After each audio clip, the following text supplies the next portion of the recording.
Hi guys, welcome back to my channel with another video. तो यार आ चुका हूँ एक और नई वीडियो के साथ वापस। देखिए, इसमें हम बात करेंगे उत्तराखंड जीएस के बारे में, जिसमें हमारे इंपॉर्टेंट क्वेश्चन से रहने वाले हैं। ठीक है, इससे पहले हम 15 चैप्टर कंप्लीट कर चुके हैं। ये हमारा 16वां चैप्टर है। बीच में 1-2 दिन में आपको वीडियो नहीं दे पाया, उसके लिए माफ़ी चाहता हूँ। फिर देखिए, आज हमारा जो 16वां चैप्टर है, इसमें हम बात करेंगे उत्तराखंड का संपूर्ण नदी तंत्र। ठीक है, जो नदी तंत्र है इसके बारे में बात करेंगे। इसका एक प्रैक्टिस सेट मैं आपको काफ़ी टाइम पहले करा चुका हूँ, तो आपने अगर ये वाली वीडियो नहीं देखी तो आप लोग जाकर इसको देख लो। ठीक है, प्लेलिस्ट में आप लोग चेक कर लेना। तो इसका आज जो पार्ट 2 है, इसके बारे में हम बात करेंगे। तो इसका पहला क्वेश्चन देखिए, देवप्रयाग से हरिद्वार तक गंगा नदी की कुल लंबाई कितनी है? तो देवप्रयाग यहाँ पर जैसे पौड़ी है, पौड़ी और टिहरी के यहाँ पर देवप्रयाग है ना, तो यहाँ पर देवप्रयाग है। देवप्रयाग से लेकर ये ऐसे करके देहरादून से होते हुए हरिद्वार की तरफ आती है। ठीक है, तो ऐसे करके हरिद्वार की तरफ जब ये आती है तो हरिद्वार तक इसकी लंबाई टोटल कितनी है, तो ये आपको बताना है। ठीक है, तो इसकी लंबाई कितनी हो जाएगी? ये हो जाएगी हमारा इनमें से कोई नहीं, क्योंकि इसकी टोटल लंबाई है 96 किलोमीटर। ठीक है, कितनी है? 96 किलोमीटर है देवप्रयाग से हरिद्वार तक गंगा की कुल लंबाई। फिर देखिए, अगले क्वेश्चन की तरफ बढ़ते हैं। अगला क्वेश्चन है हमारा, भागीरथी की सहायक नदियां हैं। तो भागीरथी की सहायक नदियां कौन सी हैं? तो देखिए, जाड़ गंगा और सिया गंगा, ये दोनों क्या हैं? भागीरथी की सहायक नदियां हैं। ऑप्शन सी इसका राइट आंसर हो जाएगा। फिर देखिए, अगला क्वेश्चन है, निम्न में से किस स्थान बाद भागीरथी को गंगा के नाम से जाना जाता है? तो कौन सा ऐसा स्थान है जिसके बाद भागीरथी और अलकनंदा नदियां जहां पर संगम करती है, उसके बाद भागीरथी को गंगा के नाम से जाना जाता है? तो ये हमारा देवप्रयाग। ठीक है, देवप्रयाग से क्या होता है कि भागीरथी, यहाँ से भागीरथी आती है, यहाँ से अलकनंदा आती है, तो यहाँ पर जब दोनों मिल जाते हैं देवप्रयाग पर, तो यहाँ पर से आगे को जो गंगा निकलती है, इसको बोला जाता है गंगा नदी। ठीक है, देश में गंगा नदी की लंबाई कितनी है? अब देखिए, उत्तराखंड में इसकी लंबाई कितनी है, ये आप लोग कमेंट में बताना। तो यहाँ पर पूछा गया पूरे देश में लंबाई कितनी है। ठीक है, तो देश में इसकी लंबाई है 2525 मीटर, मतलब 2525 मीटर क्या है इसकी, सॉरी किलोमीटर क्या है इसकी टोटल लंबाई है। ठीक है, 2525 किलोमीटर गंगा की टोटल लंबाई है पूरे देश में। फिर है, भागीरथी नदी में सर्वप्रथम गंगोत्री के समीप कौन सी नदी बहती है? जो भागीरथी नदी है, इसके सर्वप्रथम गंगोत्री के समीप, जो गंगोत्री ग्लेशियर से निकलती है सतोपंथ यहाँ पर से। तो देखिए, अगला क्वेश्चन है, भागीरथी नदी में सर्वप्रथम गंगोत्री के समीप कौन सी नदी बहती है? तो जो गंगोत्री के समीप है, यहाँ पर कौन सी नदी बहती है भागीरथी में? ठीक है, तो ये बहती है रुद्रगंगा। ठीक है, रुद्रगंगा क्या होती है? गंगोत्री के समीप जाकर भागीरथी में मिल जाती है।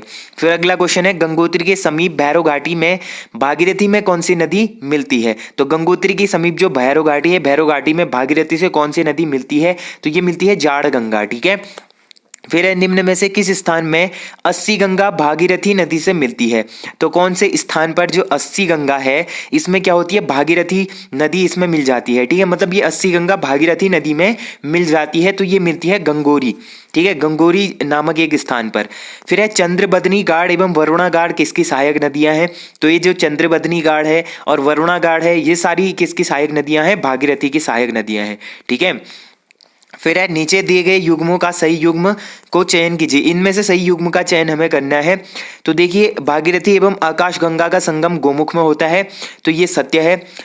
भागीरथी व जलंधरी नदी का संगम हरसिल में होता है, ये भी सही है। भागीरथी व जाह्नवी का संगम कहाँ होता है? लंका में होता है, ये भी सत्य है। तो ऑप्शन डी इसका राइट आंसर होगा, क्योंकि सारे कथन बिल्कुल सत्य हैं।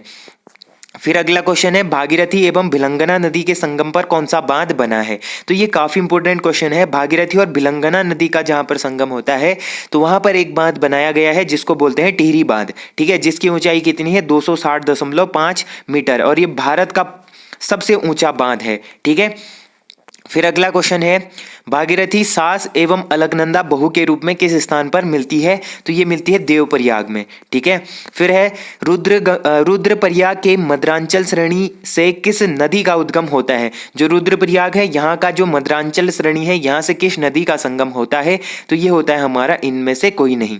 तो मध्यांचल से निकलती है मंदाकिनी नदी। ठीक है, मध्यांचल जो श्रेणी है, यहाँ से मंदाकिनी नदी का क्या होता है? उद्गम होता है। फिर देखिए, कालीमठ के समीप मंदाकिनी नदी में कौन सी नदी मिलती है? तो कालीमठ के समीप मंदाकिनी नदी में कौन सी नदी मिल जाती है? तो ये मिलती है मधुगंगा। ठीक है, मंदाकिनी में मधुगंगा मिलती है कालीमठ के समीप। फिर है निम्न में से मंदाकिनी की सहायक नदियां हैं, तो मंदाकिनी की सहायक नदियां कौन सी हो जाएंगी? देखिए लस्तर नदी और मधुगंगा ये दोनों क्या हैं? मंदाकिनी की सहायक नदियां हैं, इसीलिए ऑप्शन सी यहाँ पर राइट आंसर होगा। फिर है किस कवि ने रामचरितमानस में मंदाकिनी को सुरसरी की धारा कहा है? तो सुरसरी की धारा किस महान कवि ने रामचरितमानस में कहा है? अब यहाँ पर रामचरितमानस आया तो आपको पता चल जाएगा तुलसीदास जी ने कहा होगा, क्योंकि रामचरितमानस किसकी है? तुलसीदास की। फिर है निम्न में से मंदाकिनी नदी का जल स्रोत कौन सा ग्लेशियर है? तो ये जो मंदाकिनी नदी है इसका जल स्रोत कहाँ से निकलता है, किस ग्लेशियर से निकलता है? तो ये निकलता है चौराबाड़ी ग्लेशियर, ठीक है, जो चौराबाड़ी ग्लेशियर है यहाँ से इसका जल स्रोत निकलता है। फिर है लाखू उडियार अल्मोड़ा के समीप कौन सी नदी बहती है? जो लाखू उडियार है अल्मोड़ा में, इसके समीप से कौन सी नदी बहती है? तो ये भी काफी इंपॉर्टेंट है, सुयाल नदी बहती है, ठीक है।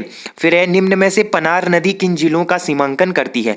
जो पनार नदी है वो किन जिलों का सीमांकन करती है? देखिए अल्मोड़ा, चंपावत और पिथौरागढ़, इन तीनों जिलों का सीमांकन करती है पनार नदी, तो ऑप्शन डी इसका राइट आंसर हो जाएगा। फिर है सिमगाड़ व गाडिलगाड़ किस नदी की सहायक नदियां हैं?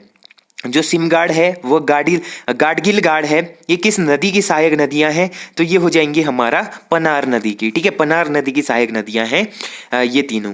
फिर है जैक्सर श्रेणी के पूर्वी ढाल पर लिपुलेख के समीप कालापानी नामक से उद्गमित होने वाली नदी है। जो जैक्सर श्रेणी है इसके पूर्वी ढाल पर जो लिपुलेख क्या है, दर्रा है, इसके समीप क्या है, ब्यास आश्रम है, वहीं पर कालापानी है। तो कालापानी नामक स्थान से कौन सी नदी निकलती है? तो ये निकलती है हमारा काली नदी, ठीक है। कौन सी नदी निकलती है? काली नदी निकलती है। और ये उत्तराखंड की प्रवाहित होने वाली सबसे लंबी नदी है, जिसकी टोटल लंबाई कितनी है? 252 किलोमीटर। राज्य में इसकी लंबाई 252 किलोमीटर है। फिर है स्कंद पुराण में किस नदी को श्यामा कहा गया है? तो स्कंद पुराण में जो नदी है श्यामा नदी, किसको कहा जाता है? ये बोला जाता है काली नदी। स्कंद पुराण का जो मानस खंड है उसमें क्या कहा गया है? काली नदी को श्यामा कहा गया है, ठीक है। फिर है उत्तराखंड में बहने वाली सबसे लंबी नदी काली नदी की लंबाई कितनी है? तो ये मैं आपको बता चुका हूं, काली नदी की जो लंबाई है वो है राज्य में 252 किलोमीटर, ठीक है।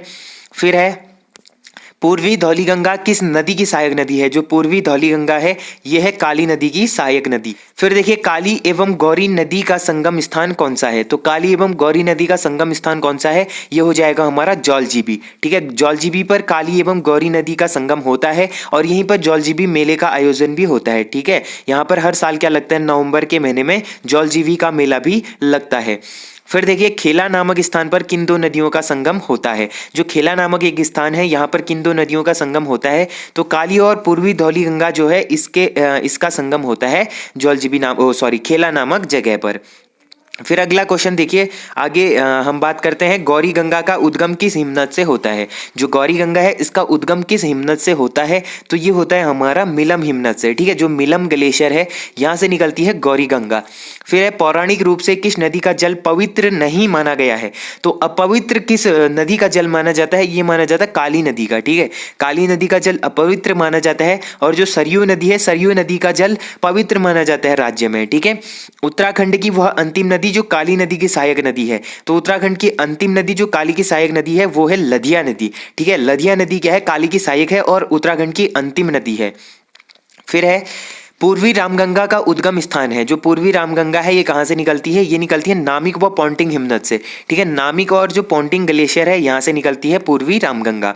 फिर है सरयू एवं पनार नदी के संगम पर स्थित है। तो सरयू एवं पनार नदी के संगम पर स्थित है हमारा काकरी घाट, ठीक है। काकरी घाट कहाँ पर स्थित है? सरयू एवं पनार नदी का जहाँ पर संगम होता है। फिर देखिए कौसानी के समीप धारपानी धार से किस नदी का उद्गम होता है? जो कौसानी है इसके समीप पर क्या है? धारपानी धार है।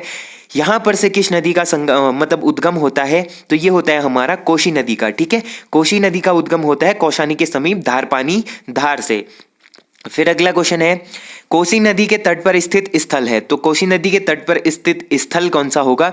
तो देखिए कैंची धाम और गर्जिया देवी मंदिर ये दोनों कहाँ हैं? कोसी नदी के तट पर स्थित है, तो ऑप्शन सी इसका राइट आंसर हो जाएगा।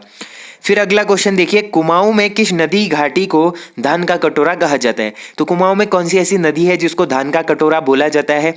तो ये बोला जाता है हमारा कोसी नदी को, ठीक है। किसको बोला जाता है? कोसी नदी को बोला जाता है। फिर है पुराणों में किस नदी को कौशिक कहा गया है? तो पुराणों में किस नदी को कौशिक बोला जाता है? तो ये बोला जाता है कोशी नदी को।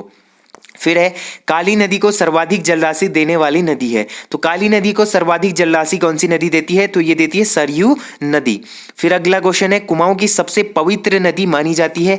तो ये मैं थोड़ी देर पहले आपको बता चुका हूं, जो सरयू नदी है इसको कुमाऊं की सबसे पवित्र नदी माना जाता है। फिर काली एवं सरयू का संगम कहां पर होता है? तो काली एवं सरयू नदी का संगम होता है हमारा पंचेश्वर में, और यहीं पर क्या है, पंचेश्वर बांध का निर्माण भी करा गया है। पंचेश्वर बांध का निर्माण करा गया है कहां पर? जहां पर काली एवं सरयू नदी का संगम होता है। ठीक है, सही युग्म का चयन कीजिए। तो इसमें से हमें सही युग्म का चयन करना है। तो देखिए पिंडारी ग्लेशियर बागेश्वर में है, सत्य है। मैकतौली एवं सुखाराम ग्लेशियर भी बागेश्वर में है।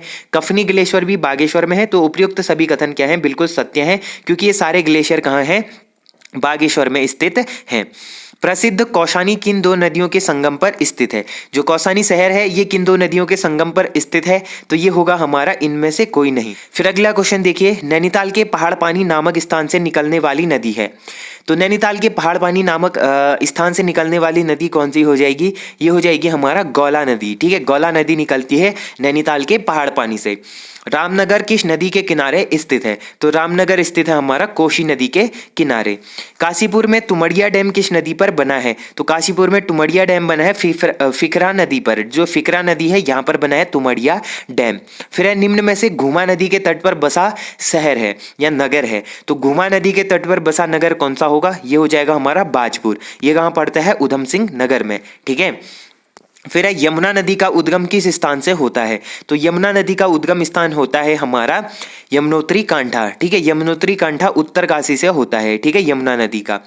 फिर है निम्न में से यमुना की सहायक नदियां कौन सी हैं? तो यमुना की सहायक नदियां कौन सी होंगी? तो देखिए बर्नीगाड़, पुजियारगाड़, टोंस व आसन, ये सभी यमुना की सहायक हैं। तो ये उपयुक्त सभी कथन ऑप्शन डी इसका राइट आंसर होगा। और पूछा जाता है यमुना की सबसे बड़ी या सबसे सहायक नदी कौन सी है? तो ये हो जाएगी टोंस नदी। ठीक है, टोंस नदी क्या है? यमुना की सबसे सहायक नदी है, और ये सबसे पश्चिमी नदी भी है जो हिमाचल प्रदेश के साथ सीमा बनाती है। ठीक है, फिर देखिए यमुना की सबसे प्रमुख सहायक नदी कौन सी है? तो ये मैं बता चुका हूँ, यमुना की जो सबसे प्रमुख सहायक नदी है ये हो जाएगा हमारा टोंस नदी। ठीक है, टोंस नदी क्या है? यमुना की सबसे प्रमुख सहायक नदी है। फिर देखिए गंगा की सहायक नदियां निम्न में से कौन सी हैं? तो गंगा की सहायक नदियां हो जाएंगी देखिए भागीरथी और अलकनंदा, इसका संगम होता है देवप्रयाग पर। फिर नयार एवं सोंग, चंद्रभागा एवं बाणगंगा, ये सब क्या है? गंगा की सहायक नदियां हैं। तो उपयुक्त सभी कथन क्या है? बिल्कुल सही है। भागीरथी नदी की सहायक नदियां हैं। तो भागीरथी नदी की सहायक नदियां कौन कौन सी हो जाएंगी? तो देखिए रुद्रगंगा एवं जाड़ गंगा, केदार गंगा, मिलुन गंगा, सिया गंगा, ये सब भागीरथी नदी की सहायक नदियां हैं। तो ऑप्शन डी इसका राइट आंसर होगा। ठीक है, अगला क्वेश्चन है अलकनंदा की प्रमुख सहायक नदी कौन सी है? तो अलकनंदा की प्रमुख सहायक नदी है सरस्वती नदी, पश्चिमी धौली गंगा, लक्ष्मण गंगा। तो उपयुक्त सभी कथन यहाँ पर भी सत्य हो जाएगा। असंगत कथन का चयन कीजिए। तो असंगत कथन कौन सा होगा? देखिए पश्चिमी धौली गंगा अलकनंदा की सहायक नदी है, तो ये तो सत्य है। पूर्वी धौली गंगा काली नदी की सहायक नदी है, ये भी सत्य है। मंदाकिनी नदी काली नदी की सहायक नदी है, तो यहाँ पर बिल्कुल गलत हो जाएगा। जो मंदाकिनी नदी है ये किसकी सहायक नदी है? ये हमारा अलकनंदा की सहायक नदी। ठीक है, अलकनंदा की सहायक नदी है मंदाकिनी। तो ऑप्शन सी यहाँ पर राइट आंसर होगा, क्योंकि ये कथन क्या है? असंगत है।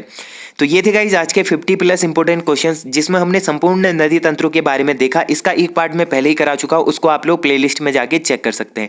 ठीक है, लिंक इसका डिस्क्रिप्शन में भी मिल जाएगा। तो यार होप करता हूँ आप लोगों को ये वीडियो पसंद आई होगी। वीडियो पसंद आई तो वीडियो को मेक श्योर लाइक जरूर करना। जो लोग चैनल पर नए हैं चैनल को सब्सक्राइब कर देना। मिलते हैं ऐसे इंटरेस्टिंग वीडियो में, तब तक के लिए take care and bye bye.